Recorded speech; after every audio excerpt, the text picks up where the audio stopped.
اس کی باتوں میں اداسی، خود ترسی اور تلخی آنے لگی۔ میں نے آہستہ آہستہ اس سے بات کرنا کم کر دی۔ جب ڈاکٹر جی نے اسے صاف صاف بتا دیا کہ اس کے پاس 4 سے 6 ماہ سے زیادہ وقت نہیں ہے تو وہ مزید مایوس ہو گئی۔ پہلی دفعہ اس نے خود اپنے ہاتھوں سے اپنی زندگی ختم کرنے کی بات کی۔ میں نے بس ایک دفعہ اسے سمجھایا کہ ایسا نہ سوچا کرے، لیکن جب ہفتے بھر بعد اس نے شدید مایوسی کے عالم میں وہی بات دہرائی تو میں نے اس کو سمجھانا چھوڑ دیا۔ میں نے اس کی کال اٹھانا بھی ترک کر دی۔ میں کبھی اس کے میسج کا جواب دیتی، کبھی نہ دیتی۔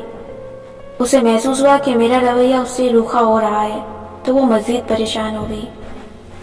اس کو اندازہ ہو گیا کہ یہ سب خودکشی کی بات کے بعد شروع ہوا ہے، سو اس نے ایک دن مجھے میسج کیا کہ آئندہ وہ ایسی بات نہیں کہے گی، لیکن میرا رویہ ہوں اچھا ٹھیک ہے اس سے زیادہ گرم جوش نہ ہوا۔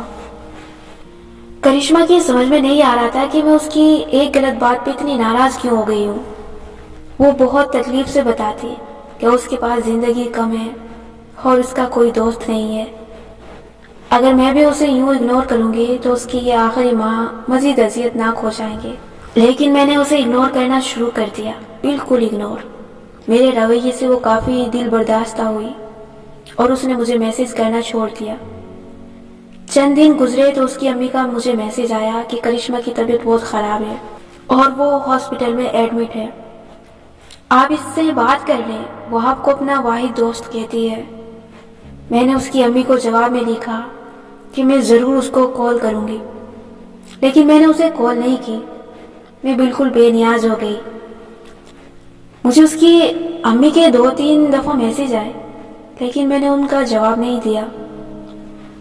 قریباً 1 ماہ بعد مجھے پوسٹ میں ایک خط ملا جو 20-25 صفحے کا تھا۔ وہ کرشمہ نے میرے لیے لکھا تھا۔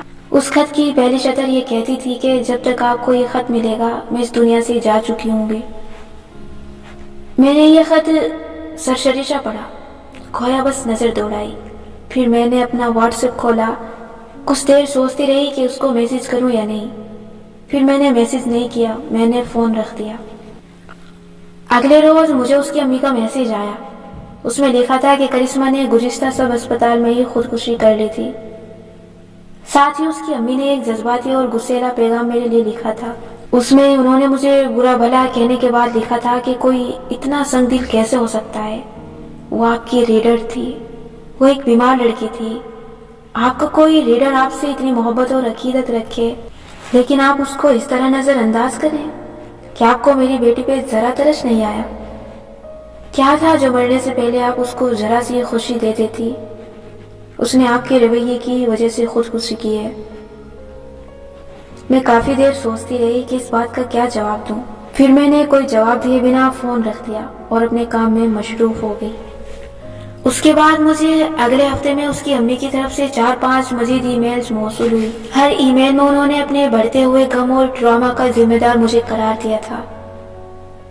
ان ای میلز میں غصے سے زیادہ حیرت ہوتی تھی کہ مانا کہ آپ مصروف ہوتی ہیں لیکن ایک ٹیومر کی پیشنٹ بچی کے لیے آپ کے پاس ذرا سا بھی وقت نہ تھا۔ آپ کو ذرا اس بچی پہ ترس نہیں آیا؟ اس کی امی کی آخری ای میل کو میں کافی دیر تک دیکھتی رہی، سوچتی رہی کہ جواب لکھوں یا نہ لکھوں۔ میرا جواب پڑھ کے دوسری جانب کی تکلیف بڑھ جائے گی، لیکن جواب لکھنا بھی ضروری تھا۔ بالآخر جواب لکھنا ضروری تھا، سو میں نے لکھنا شروع کیا۔ میں نے آپ کی ای میل پڑھی اور مجھے واقعی بہت افسوس ہوا۔ کس چیز کا افسوس یہ میں آپ کو بتاتی ہوں، لیکن پہلے مجھے بتائیں کہ آپ نے سیخ اور الماری والی کہانی سنی ہے؟ شاید نہیں، میں آپ کو سناتی ہوں۔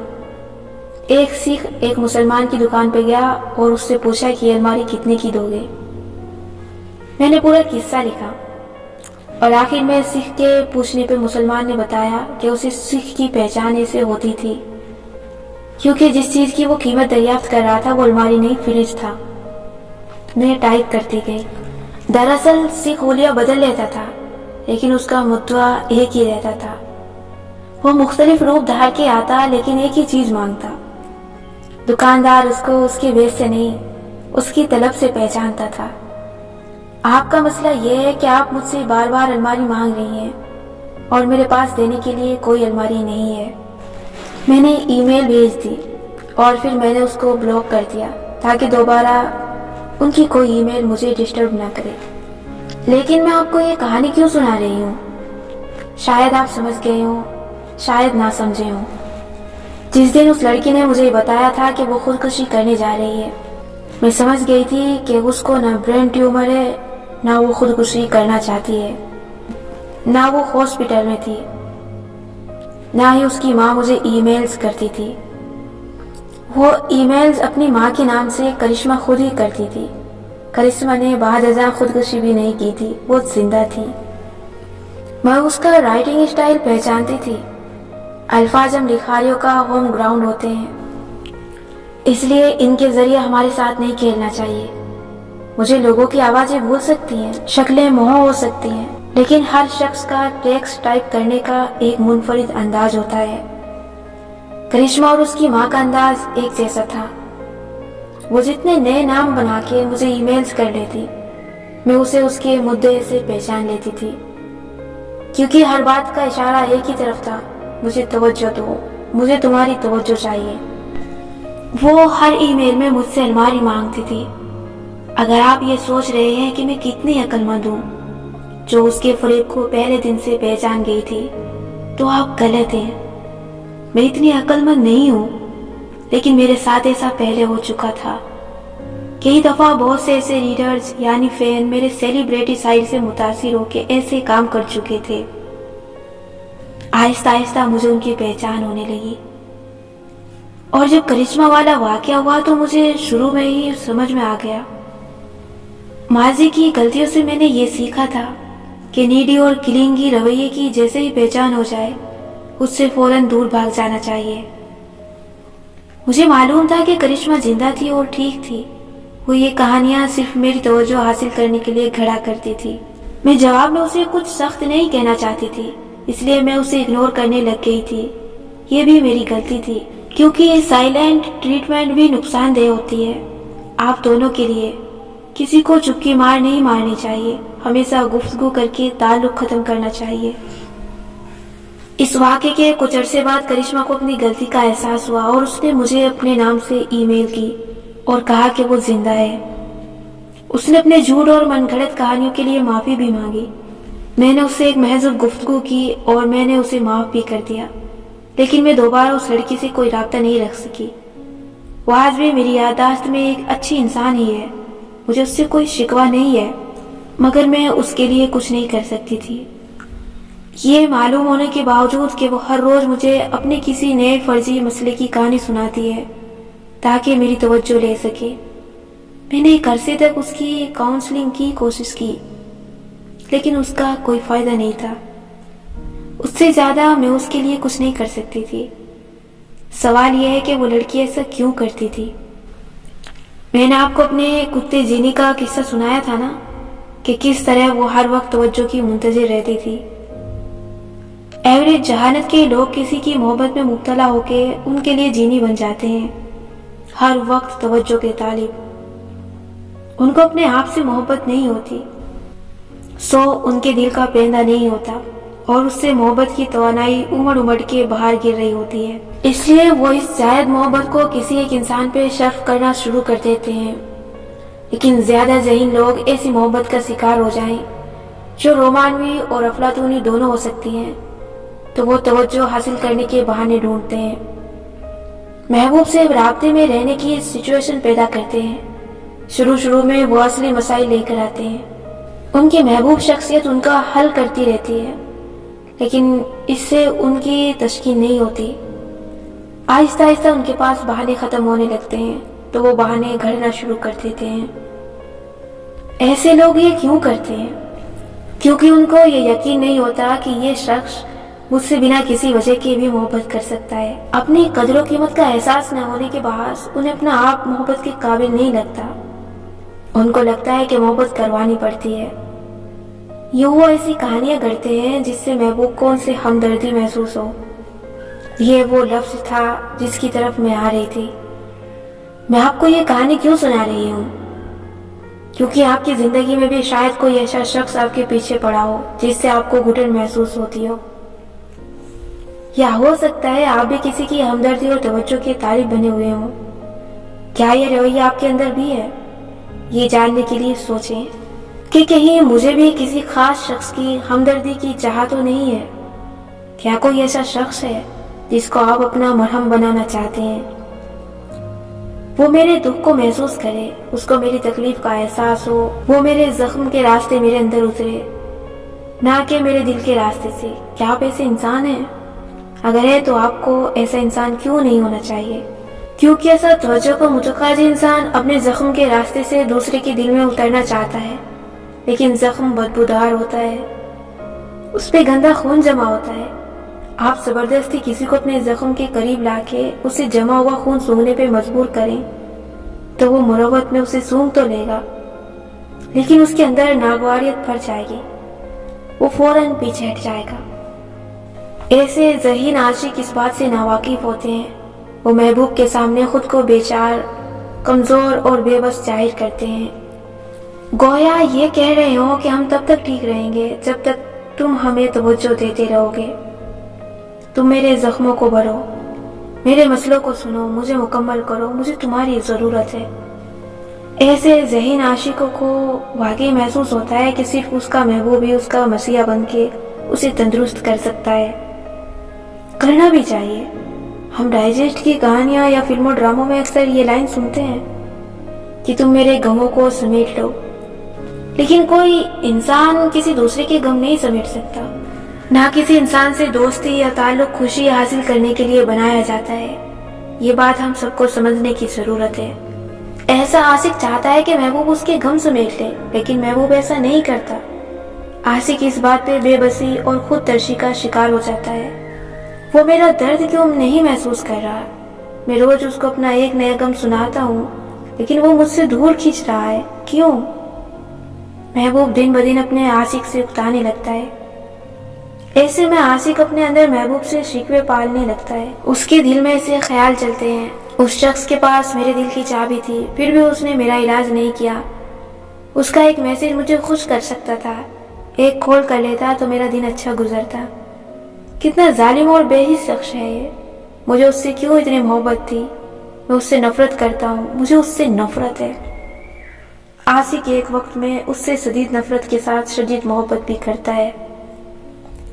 محبوب ذرا توجہ دے تو وہ سب بھلا کے فوراً اس کی طرف لپک جائے گا۔ محبوب اگنور کرے تو اسے شدید نفرت کرے گا۔ اگر محبوب توجہ نہیں دے رہا تو اس کا مطلب ہے کہ محبوب کو عاشق اب اچھا نہیں لگتا، سو عاشق کو اپنا آپ بھی اچھا نہیں لگتا۔ محبوب اس کے میسج کا جواب نہ دے تو عاشق کا سارا دن برا گزرتا ہے۔ دراصل وہ محبوب سے نفرت نہیں کرتا، وہ اپنے آپ سے نفرت کرنے لگتا ہے اور سمجھتا ہے کہ یہ محبوب ہے جو اب مجھے برا لگنے لگ گیا ہے۔ اس کو کہتے ہیں ٹراما بونڈنگ۔ اپنی ٹراما یعنی غم یا صدمے کے ذریعے کسی سے جڑنے کی کوشش کرنا، دوسرے الفاظ میں اپنے زخم کے راستے کسی کو خود سے محبت کروانے کی کوشش کرنا۔ یہاں ٹراما بونڈنگ کی کوشش کرنے والے عاشق سے کون سی دو غلطیاں ہو رہی ہیں؟ پہلی اس کی لا علمی ہے۔ ایسے عاشق وہ لوگ ہوتے ہیں جنہوں نے کبھی کسی سے صحت مند اور متوازن تعلق نہیں بنایا ہوتا۔ بچپن میں ہونے والے برے واقعات یا کوئی پرانا ٹراما جس سے وہ کبھی نہیں نکل سکے، ان سے بڑے ہو کے بھی ایسے ٹاکسک تعلقات بنواتا ہے۔ نہیں سمجھے؟